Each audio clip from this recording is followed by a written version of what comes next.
This is Kinda Murdery Season 1, Ghost Towns of the Mojave Desert, presented by Criminal Content.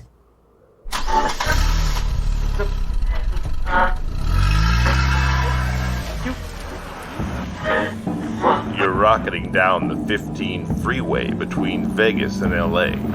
It's a scorched wasteland of Airstream meth labs and unrelenting heat. This is no place you'd want to stop.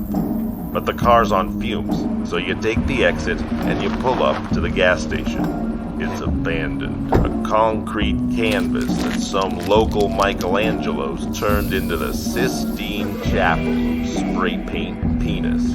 A grave marker for every crazy story lost in the desert sands.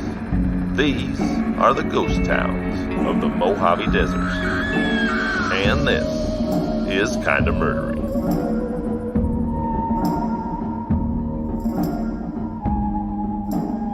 Hey everybody, and welcome to Kinda Murdery Season 1, Ghost Towns of the Mojave Desert. I'm your host, Zevon Odelberg. Thanks for deciding to be here. Today we're going to be stopping in the town of Yermo, California. Yermo is a Spanish word meaning desert or wasteland. Its history dates back to 1881 with the founding of the Calico mining town, home to America's richest silver strike.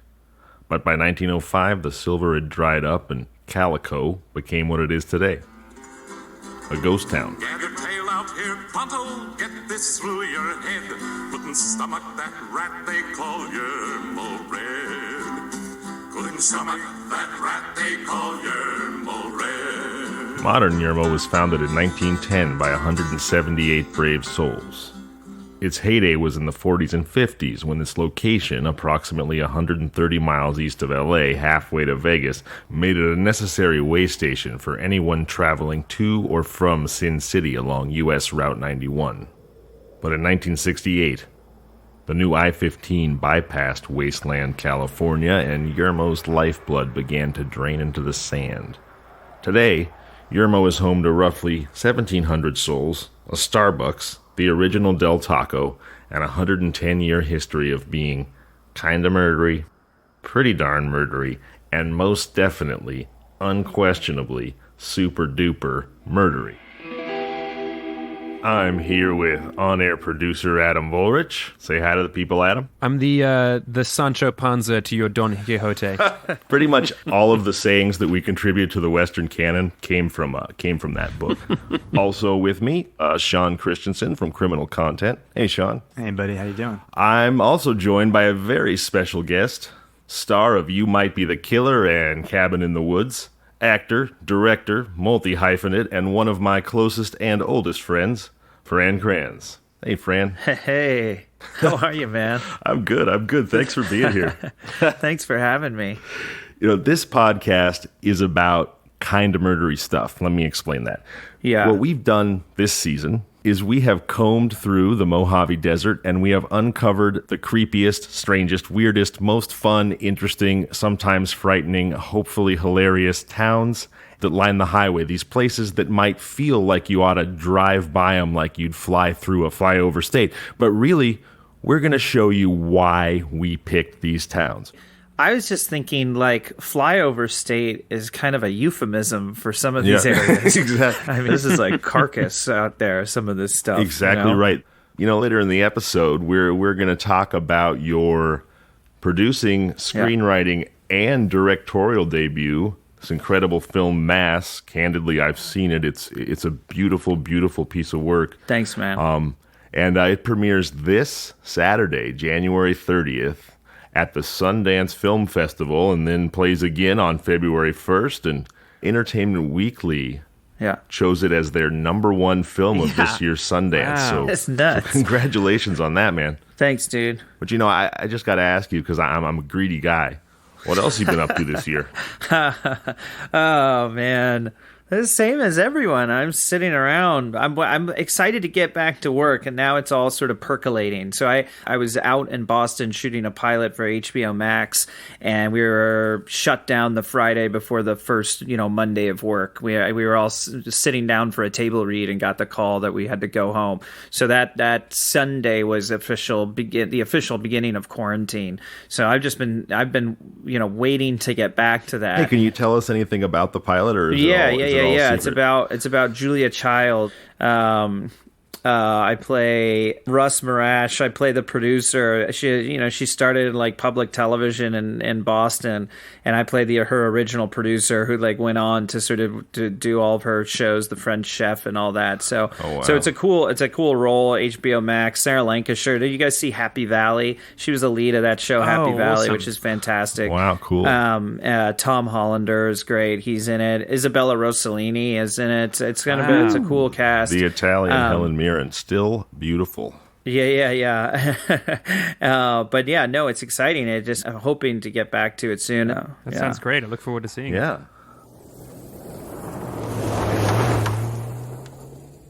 Today, we're going to talk about the town of Yermo, California.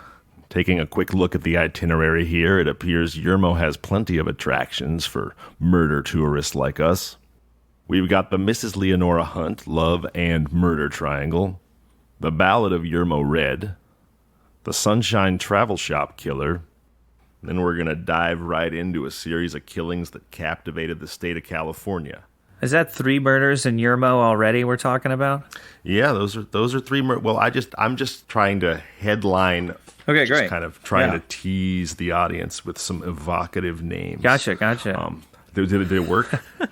yeah, it did. I feel sufficiently teased. Yeah, exactly. I'm all revved up. Oh yeah. All right. If you told me, back in college, 20 years later, I'd be in the room that I grew up in talking about murder with you, I just wonder how many things went wrong. Yeah, you're like, I'm begging you to pay for a decent attorney because I don't want to be stuck with the public defender. Yeah, what happened? What terrible course of events would lead us here? Yeah, from such a good start. I know we were off to a good start. Now we're just the engine's stalled out. somewhere in the middle of the 15 freeway, apparently. Maybe it was some decisions we made out in that desert, Yeah. So have either of you driven through this part of the desert? We used to go. We did it twice, right? Or 2 round trips, I should say. 2 college and back. I think, and we might have gone some other. Obviously, I drove up to visit you in Northern California quite a bit and down, and I also worked out in Tahoe, Lake Tahoe, sort of, obviously California-Nevada border. And I can't quite remember exactly which trip was which, but we definitely spent quite a bit of time out there, especially on our way to and from college. Absolutely. We took, I believe, the 81st was one of our first trips. Yeah. And then we decided it was always a little more interesting to get a little further south. And by doing so, Nevada was that state we'd kind of come over from where you were up near Humboldt County, go through Reno, and sort of begin our descent, so to speak. Through Nevada and all that area. It really is true. As we looked at these ghost towns of the Mojave Desert, what we found is that without fail, they all outstripped the national per capita murder rate by a lot. And the town we're going to talk about has 5 times the national murder rate. Whoa. Yeah. Okay, so Yermo. Can you just tell me exactly where we're talking about here? We're California. We're California. Barstow? We're near Barstow? Yep. We are in fact near Barstow. Okay. We wanted to just kind of dive right into the middle of the Mojave nowhere, and that is Yermo. Yermo is 120 miles from LA. It's 140 miles from Vegas. I mean, when you're in Yermo, it's you're marooned in the desert. How are the schools? But if you could stay alive long enough to reproduce, you might care about that. Jeez. Yermo's... We're not welcome in Yermo after this. No. Well, I don't know why we would want to be, but we might need gas sometime. Do you think the Rat Pack ever sang about Yermo? I don't know if the Rat Pack ever sang about Yermo, but In 1954, CBS Studio One, which was their crime drama anthology. So it was a bit like the Ryan Murphy Show, American Horror Story, or a not serialized Law and Order. Yeah. They had a reoccurring weekly television drama in the relatively early days of TV called Studio One. And they did a show called The Ballad of Yermo Red. Cool. Yermo Red is a sadistic, by the way, this was taken directly from actual copy, so don't judge me for the words I necessarily use. Yermo Red. I like that Red, disclaimer. Yeah. We should have said that from the start of this. Someone else scripted all of this. Yeah. We have no choice but to say these words. Yeah. Don't hold us accountable. Fran Kranz never wrote and directed a movie. He's never been to Winnemucca. We're all playing characters here. Yes. So anyway, your Ballad of Yermo Red. Yermo Red is a sadistic railroad cop who delights in beating up hobos until he finally kills one. Oof. At this point, the other hobos decide to band together and murder Yermo Red until a pacifist hobo convinces them to instead compose a song entitled The Ballad of Yermo Red, which they sing up and down the railroad line. Tune in to see Yermo Red's reaction. No way. So, that's nuts. I'm just trying to figure out what the moral of that story is. Right, well, I think you'll have to tune in to find out. But the reason who's the good guy, who's the bad guy? I mean, it's just super confusing. Here we are on this show telling you, okay, Yermo's super murdery. Yeah. But, we might just be saying that to serve our narrative. Maybe like Adam said, this is all scripted. Here's the thing. Now, it's possible that this railroad cop who likes to beat hobos to death has red hair, and that's why he's called Red. Sure. But maybe he's just named Red, in which case the only adjective attached to this particular violent murder is the word Yermo. Yeah, right. Like if you were Yermo Adam, I wouldn't leave you alone in my house with the kitchen knives, which tells me that the idea that Yermo was this murder vortex, a place that people were drawn to kill or to be killed, had actually filtered into the popular zeitgeist enough to make it onto CBS television. The same way people go to Sedona to worship rocks and commune with fourth dimensional beings made of light, that's Sedona. Yermo, they're drawn there to be killed or to do some killing. That's what you go there for. Is Yermo now on the highway though, or no? This is off. It's now off the highway. It is now. In its heyday, it was right on the highway. It was that necessary stop, and even though the population was never big, the heyday can be described as there was a time when the resources that Yermo had to offer far outstripped Yermo's own population base. They had something like 4 hotels and 24 gas stations, and every gas station had a mechanic. They had restaurants. They had stores. And the reason was that they had people of all backgrounds and levels of wealth that had to stop there. Yeah. So the 15 was built and passed it, though. Yeah, in 1968, they built the 15, they bypassed Yermo, and that was the beginning of a long, slow decline. Ouch. Yermo still does have a Starbucks, though. They have... Well, doesn't everywhere? Yeah. They have a place called Eddie World, and Eddie World advertises itself as a place to go get salmon, sushi, and California's largest collection of candy. One of these things is not like the other. Even that is kind of murdery. I feel like I'm being lured there. Yes. Yeah, yes. Would you like some salmon? No. And also some candy? Right, like a witch, like Hansel and Gretel. Like a Is it a restaurant? Is it a store? How do they sell this? Is the sushi package? Well, in California, every rest area is murdery. It's like you go there to pee, you're lucky to make it out of the bathroom alive. That's how it feels. If I wash my hands, they're going to get dirtier. Well, in New York, they pay so much road tax that when you go to their rest areas, it's like practically like going to a theme park. I mean, they've got like Subway, they've got Starbucks, they've got every kind of like tourist snack. So anyway, Eddie World is trying to be like that. Google says Eddie World's a gas station. Yeah, no, but I think it's shaped like a giant sushi. Yeah. I think it's shaped like a giant soft serve cone or something, though. Even more confusing branding. Yeah, Yeah, you're right, it is. So they're trying to make Yermo a place you have to stop again, especially if you like to wash down your salmon sushi with some gas station candy. Gather round, gonna sing you a song of a red-headed hound. He dressed like an hombre and toted a gun. Then he shot at the people and called it good fun. So I mentioned at the top the Mrs. Leonora Hunt love and murder triangle. Yeah. This is in some ways just a classic love triangle that goes wrong, and in other ways it's a really, really strange story, unlike any I've ever heard before. And let me just quickly break down for you exactly what it is that makes this story so fun and bizarre. All three of the people were shot, but only one of them died, and the one who died didn't die from a gunshot wound. He died from a mysterious and apparently massive blow to the head. Whoa. Mrs. Leonora Hunt is married to a man named S.W. Hunt, and they've got a Greasy Spoon diner in Yermo. Are we in the 40s now? Are we? Or actually in 1929. Okay, gotcha. The couple becomes estranged, and she's staying with a friend.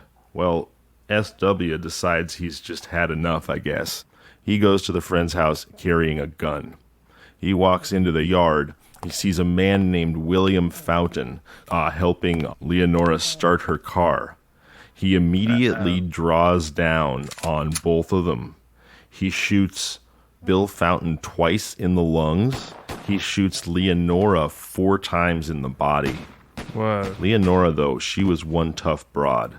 What does she do? She goes back into her friend's house, gets a gun, comes back outside, and shoots her husband twice in the brain. Whoa. Wow. And it's... Whoa, that's intense. Now, wait a minute. What is SW doing this whole time that Leonora just walks away from being shot for? I assume he's out of bullets? Yeah.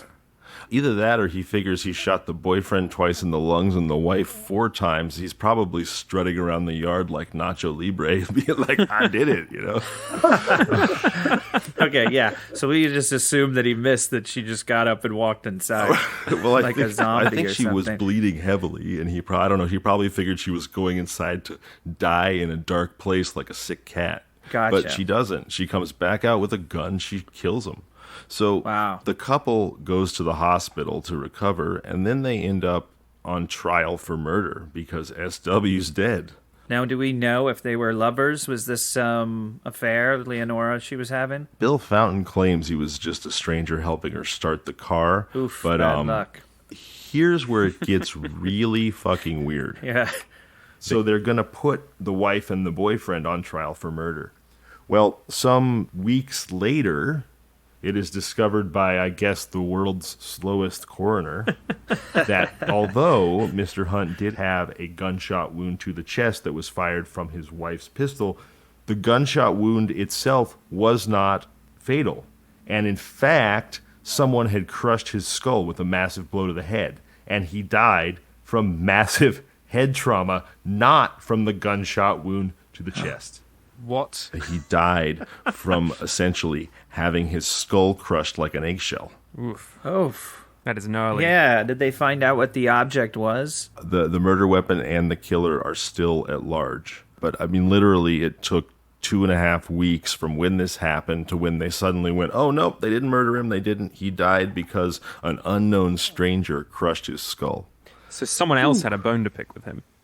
They have no idea who killed him. They actually don't know that it wasn't Bill Fountain or Leonora, but they didn't know that it was, so they had to let him go. Wow. Yeah, just trying to get this straight. So they bring him in. He's shot on the scene, and he's brought in. They're arrested for murder.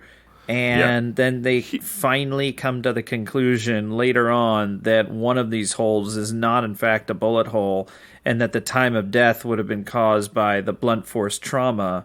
That's right. These two, Leonora, whatever, and Fountain, they just don't cop to. Basically, they're like, we didn't do that. Yeah, exactly. We did shoot him, but we didn't We hit shot him, Yeah. No, and they get off. Exactly right. Yeah, and they're the only ones around. I mean, it just sounds a little fishy. It does. Sounds like a lie. So either they did it and they got off because of the coroner's mistake, or some other very opportunistic murderer in this murder vortex came on by in the middle of a gunfight and gave this guy a bash around the head. Yeah, that's right. Which is likely, I guess, like you said, in the murder vortex of Yermo, it's just yeah, sort of joining the party. It's like, oh, there's a murder. I got to get in on this while I can. Exactly. Yeah. Well, it was reported that there was a traveling railroad tie salesman who was moving through town on that day, but no one thought to question him. What? No, I made that up. I mean, it's cartoonish to think that some third party runs in here and just bashes the guy quickly and runs off. He's like, and Leonora is like, hey, well, I guess I don't care. I just shot him. Thanks for the assist, bud. Yeah. So there's one more I want to hit real quick before we jump into the main event. In 1987, there was the Sunshine Travel Shop murder on Sema Road. Okay, here's what happened. We were alive for this. This is spooky. I know. Manager Christopher Assay, at 26 years old, he kills an armored guard. What, the guy's wearing armor? No, like he drives a Brinks truck. Right, yeah. Okay. So he's got a 22, which it can be hard to kill a cat with a 22. Trust me, I've tried. But he manages. No, just a joke, Adam. I love cats, especially when they shit on my lawn and they don't belong to me. So he shoots the guard with a 22. The guard goes down. He then grabs the guard's .357 Magnum and double taps the guard with the guard's own Magnum. Then he makes off with $16,000 in store receipts. And by the way, he's working at the store as I was just going to say, manager. I thought this guy worked there. Yeah, he does. He's the manager of the store. The armored car.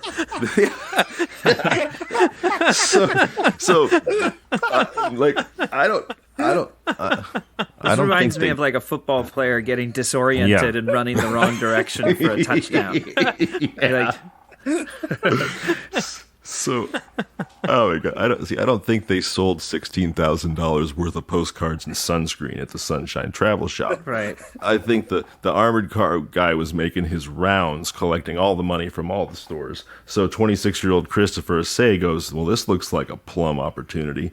So he kills the guy, he steals the money, and then he uses that money to buy a hang glider, a new set of white wall tires, and some stereo equipment. No. That's real. That's real. Wow. You guys, is this not the most 80s murder you've ever heard? Yes. That's a great call. Wait, a hang glider, stereo equipment, and what else? Yeah, and a new set of white wall tires. It's as though he just finished binge watching like Rad, Thrashin', and BMX Bandits, and he's just like, oh man, I'm never going to be able to afford a hang glider. Wait a minute. So did he escape via hand glider? What happened to him? Yeah.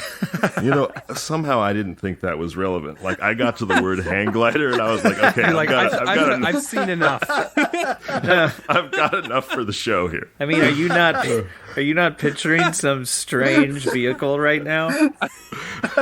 Taking off down the highway?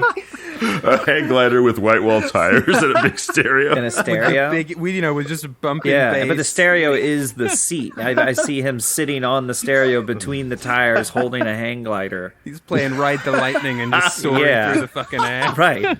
And actually doing a good job of it, like getting away. The thing I like about this story, other than the general absurdity, is that, again, it's more recent. So it's like Yermo just continues to be so murdery. Yeah, in fact, the town slogan is Yermo, California, now with 110 years of constant murder. All right, we're headed into the home stretch here. Stay with us because it's time to get back into that quantum-powered murder truck and head back to the Great Depression.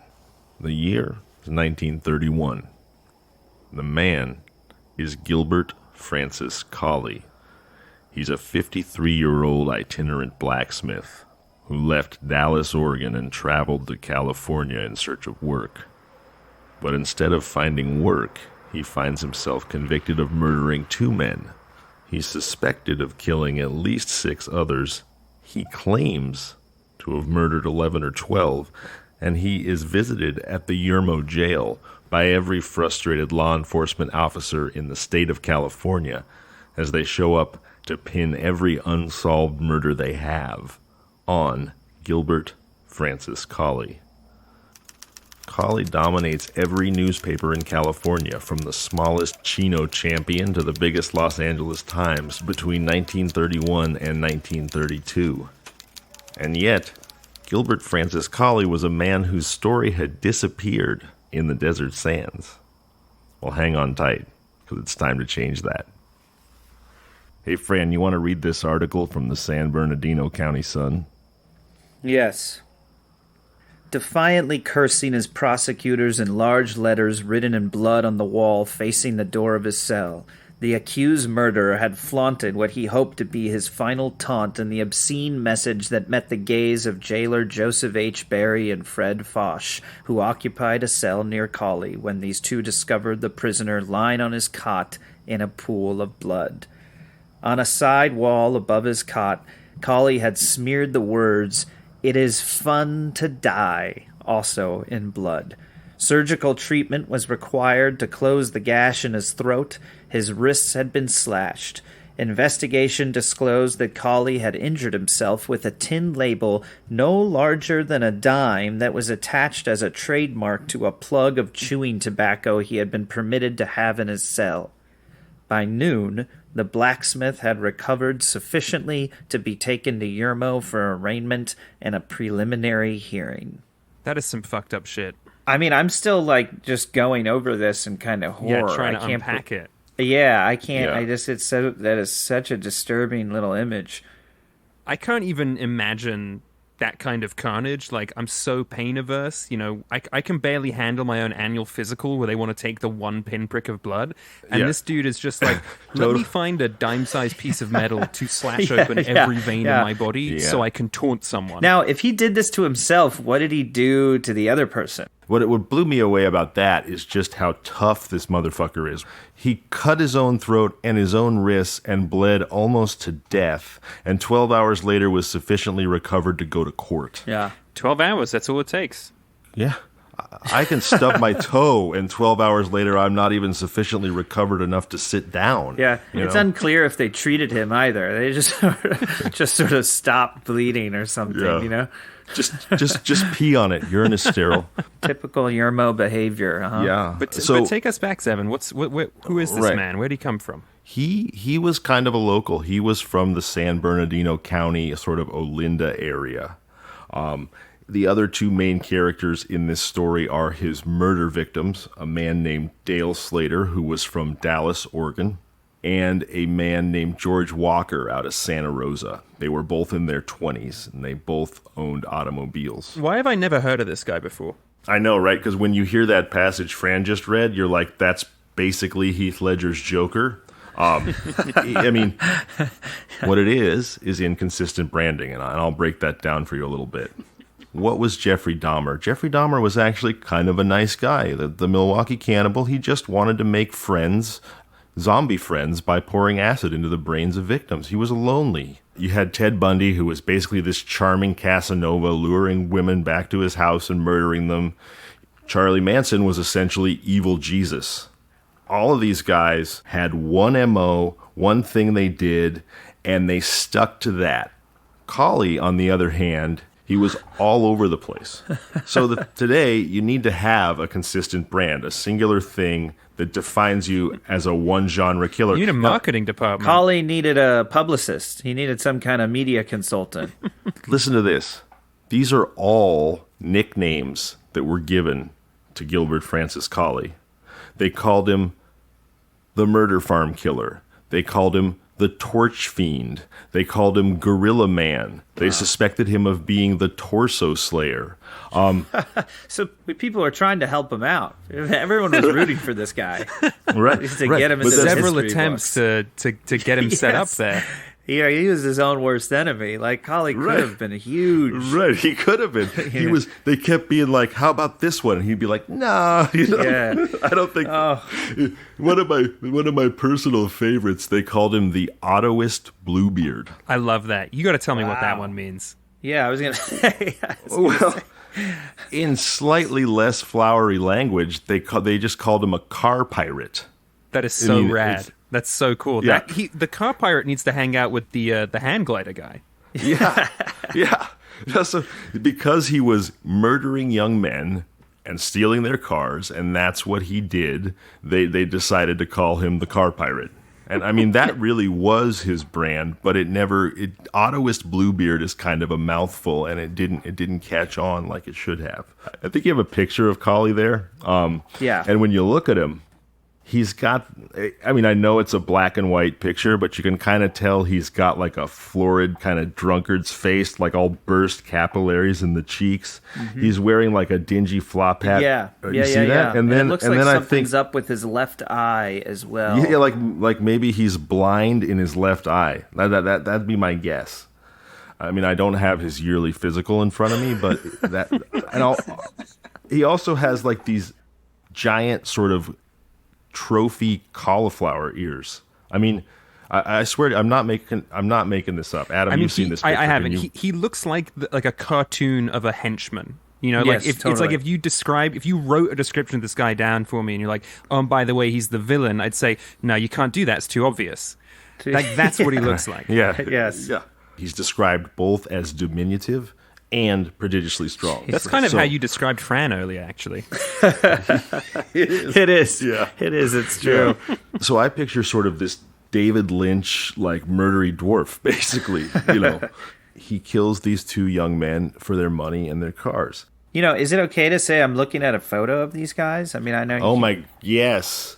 Yes. I mean, I just thought it was funny. You said Dale Slater and George Walker, the victims, are in their 20s. They look like they're in their 50s. I mean, there's no way to tell the difference in age in these guys. So Dale Slater was literally murdered at age 20. You're right, though. My daughter saw this picture and described Dale Slater as looking like an animated person from the Polar Express, which is extremely accurate. It's an amazing call, yeah. Yeah. So one thing about Collie is that he's a fucking dumbass. Don't tell him that, though. No, it's bad for your health. Yeah. And what I mean by that is he goes out of his way to behave incriminating ways. The guy would probably have never gotten caught, but he just couldn't seem to resist incriminating himself, right? He kills two guys. He's under no suspicion at all, except that in each case, he sends each of their mothers a letter. Mothers who were not suspicious or worried about their sons in any way receive a letter that says, hey, so, I was hanging out with your kid. No way. I'm not hanging out with him anymore. Don't know what happened to him. Last time I saw him, he was drunk. Okay, bye. And so in each case, it's these letters he sends to the mothers that raise their suspicions and cause them to look into their son's whereabouts and send the cops to Gilbert Francis Collie, who the families are only aware of because he chose to send the letters to the mothers. How were they led to Collie? He forged the pink slip for the car that he stole from Slater and then drove over the Arizona-California state line and had his license and pink slip checked at the fruit quarantine station. So when Mama Slater starts looking into this, she sends her son-in-law, who goes to the cops, and when the cops just do a cursory glance at everything, they discover, oh, well, we don't know what happened to Slater, and we don't know that he's dead, but we do see that a couple months ago, his car registration changed hands, and then the car drove across the state line. So we should probably talk to this guy the car's now registered to. Yeah, and it's in Collie's name, I take it. Yeah. So he gets called in to be questioned about Dale Slater, and during that time, he proactively admits to murdering George Walker, who no one even knows he's dead yet. Nobody knew that either of those guys were dead, and yet Collie comes in and just immediately goes, yeah, I did. I killed Slater. and I killed George Walker because I wanted their money and I wanted their cars. And he's just kind of a stickler for the rules, I guess. And I got to put my name on their registration. I mean, it's my car now. I got it. You know? Oh my God. And then I got to go drive across some state lines to make sure that the updated registration gets input into police databases. Logged into the database. Yeah. Which I didn't know existed in 1931, but hey. It's just a little journal. Yeah. So there's, again, and this is the wildly inconsistent brand, there's a couple stories of the George Walker murder that Gilbert Colley tells. The first one is my favorite. And in that one, he says that they were driving out to the desert to look for work, and also because George Walker had a plan to smuggle Chinese people over the Mexican border. That sounds like the most absurd lie I've ever heard. So he gets out to the desert with Walker. They decide to camp, and then they share what he describes as a wine tonic, which I like to think of as possibly some variant of laudlum. Wine and tonic water. I mean, I don't think we have to overthink it. Jesus. Yeah. Okay. Yeah. What do you mean, a wine tonic? My mom drinks those all the time. Oh, yeah. Little Carlo Rossi and Schweppes. Yeah. He then goes to sleep. This is him telling the story. He's awakened by a floating head that's basically pestering him like some giant disembodied mosquito while he sleeps. So he has visions, this guy. He does. It's almost like Hamlet or something, like, seeing the ghost for the first time. Well, he thinks that this head is an imminent threat. So he proceeds to pick up what he calls a timber and start smashing the head. Well, the head goes down, but Colley's not done yet. He keeps smashing the head until it's fully pulverized. He drags George Walker back to Carbon Canyon. He cuts off Walker's hands and feet, and then he lights him on fire. Wow. Yeah. How far is Carbon Canyon again from where they were camping by the border? They weren't to the border yet. They left L.A. in like probably their Model A Ford. And they got however far they get, which I guess is probably about 15 miles in a day in those old jalopies. And they pulled over. They were still in San Bernardino County. Carbon Canyon is about 15 miles east of the city of Olinda. So we can still go visit Carbon Canyon today. Oh, yeah. I already booked my Airbnb before we started recording the show. Yeah.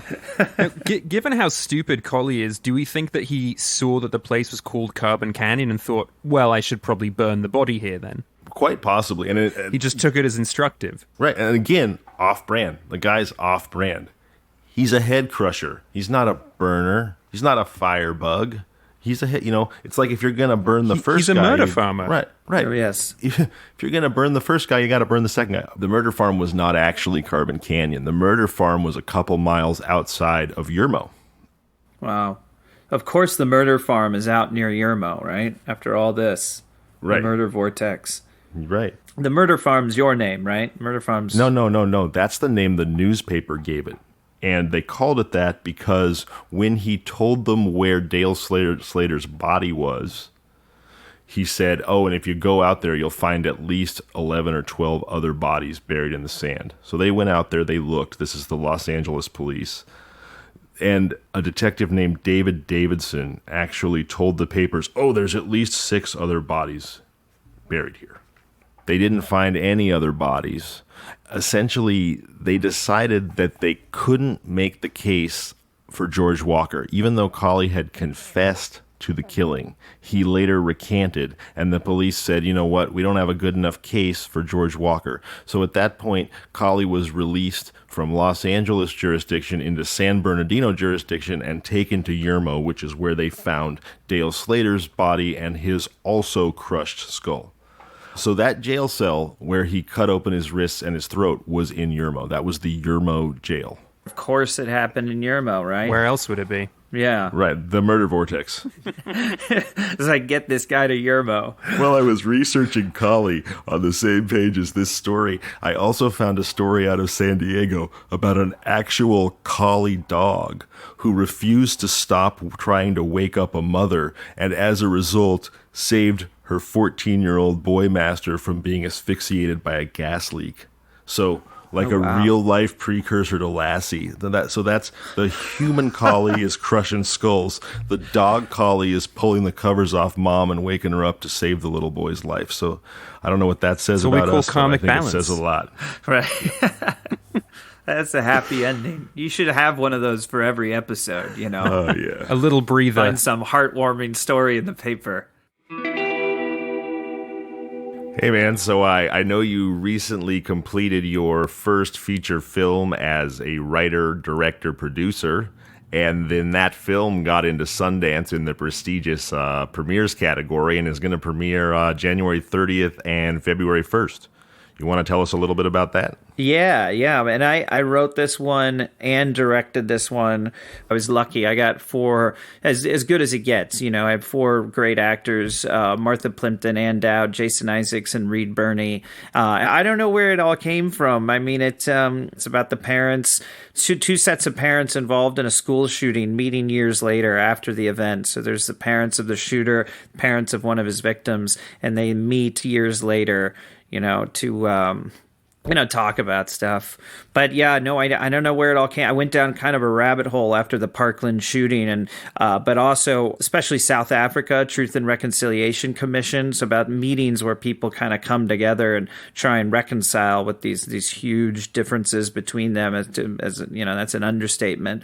So it was kind of that was sort of the frame and kind of context in which I started writing the script about these two sets of people meeting. Fran, thanks so much for coming on. You've been a wonderful friend and support to me for all the years with all the shit I've ever done or tried to do, and you continue to be that, and I'm just very grateful to have a talented dude. And fun friend like you. And thanks, Adam. Too. Thank you Adam, guys. I'd amazing. love to come back. This is such a great way to start your day, listening to stories about people like Collie. It's fantastic.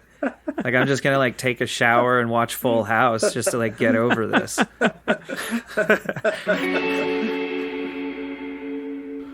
Well, that's gonna do it for Yermo. Thank you so much for choosing to spend your time with us.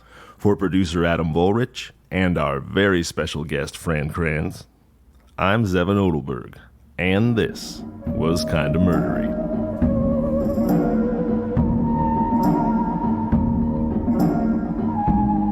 This is Kinda Murdery, Ghost Towns of the Mojave Desert, presented by Criminal Content. You can find us online at kindamurdery.com and on all social media at kindamurdery.